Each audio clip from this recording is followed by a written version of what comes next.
In the 2022 NFL Draft, the New York Jets select Sauce Gardner. He goes at the wobbly pass. It's picked off. And that's the first interception by Gardner. Well, we all have a choice. The choice is you can let the outside noise affect you or drive you.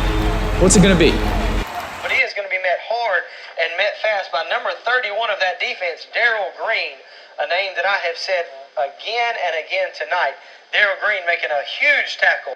Welcome to the 24/7 podcast. You are now here with Daryl Green. Don't forget to like, comment, and subscribe. 63% of viewers who are watching right now are not subscribed, so make sure you hit the subscribe button down below. Hit the bell so you can stay up to date with all daily content. Today's topic will be going to Sauce Gardner. We're looking at a defense who allowed 275 passing yards per game last season. Now this season through 5 weeks is down to 205 passing yards. I think Robert Saleh is trying to do some of the same things that he did with Richard Sherman, trying to use Sauce Gardner in that same way. We're seeing him playing a lot of zone coverage early on, and I think that's really just a confidence builder. When the time is necessary, we'll see him playing man coverage like we've seen all throughout college. Going over to the first play, this is a zone look, and I really want you guys to see how fluid he is, how good his footwork looks, and why he is so elite in zone coverage at such a young stage. You don't expect a lot of guys to be able to do some of the things that he's doing right now, especially in the first 5 weeks of his career,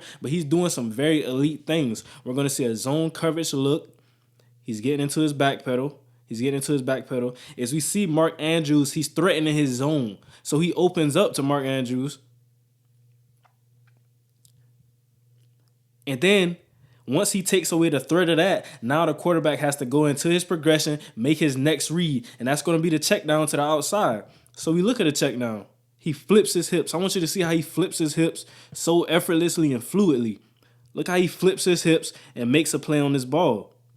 Flips his hips, now he's breaking. He flips his hips, now he's breaking. Right now, he's coming downhill to make this tackle. This is something that's very elite for a young corner to be able to flip your hips like that, come downhill, make a play, make a tackle, good play. Essentially, going into this play, this is a cover 3 look. We're also going to see him get downfield in zone coverage, flipping his hips effortlessly. That's the same thing we're going to see in this play. Look at the play. He's communicating. That's the great thing. I think the Jets defense has to do more of this communicating, because as we see some errors that look like it may be Sauce's fault, it's other guys' fault. You know, other guys are out of position, not getting to their zone drops. So it's looking like it's his fault, but I think they have to shore up some of that communication. And with the team, you know, they're bringing in a lot of guys. They drafted a lot of guys. They got some young guys on defense. And as weeks go by, that's going to all get better. But I want you to see how he passes that guy off. He gets back into his zone, deep third. And he's just running with him.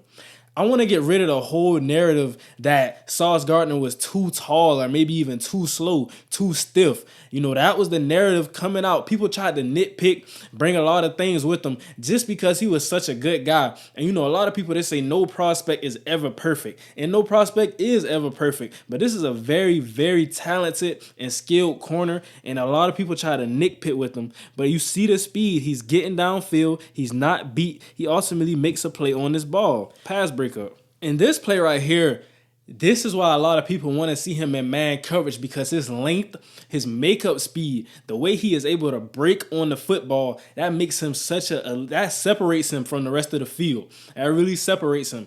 Sauce Gardner is a great man corner. He truly is. He has all the skills that are needed to play man in the NFL. And we're going to see right here, he plays man.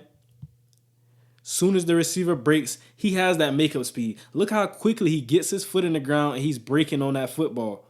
He's breaking.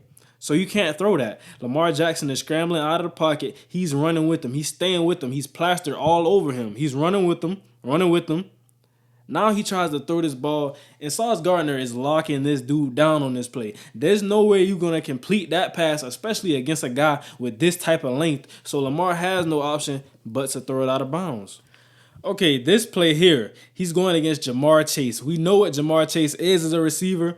This is a matchup that everybody wants to see. Here we go, good on good. It's the matchup everybody want to see, what we looking forward to. And on this play, Sauce, he transitions from in phase to out of phase so well. We're going to see it. Once he can't make a play on the ball, he transitions to out of phase. Now he playing through the receiver's hands.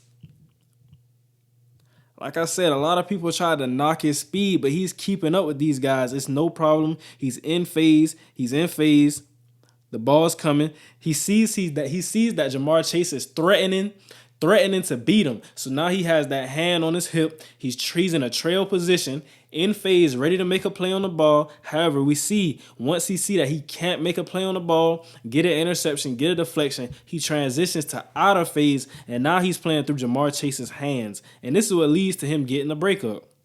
Okay, so this is the last play here, and I just want to say, first off, as a receiver, it has to be frustrating going against a guy like this. I understand you're an NFL receiver. You know, you think you're better than everybody who you line up against. But when you see a guy like Sauce who is covering the way he does, I know that affects a guy mentally. I want you to see how he comes here. He opens up. And the receiver is threatening him to beat him with this route. However, look at his makeup speed. This is what separates him from the field again. Anytime he gets threatened, he has the great makeup speed to come back. Look, if you think that this is open, it is open. But if you're late on this ball, he has the makeup speed to come back, and he's breaking on that ball right there. That's why you have to be so on timing. You can't be late against elite corners because he's going to make you pay. Just look at how he breaks on this football. And now it's an incompletion because you're late with the ball. You have to throw it early. You have to get this guy out of position. And when he gets out of position, you have to give the ball up now.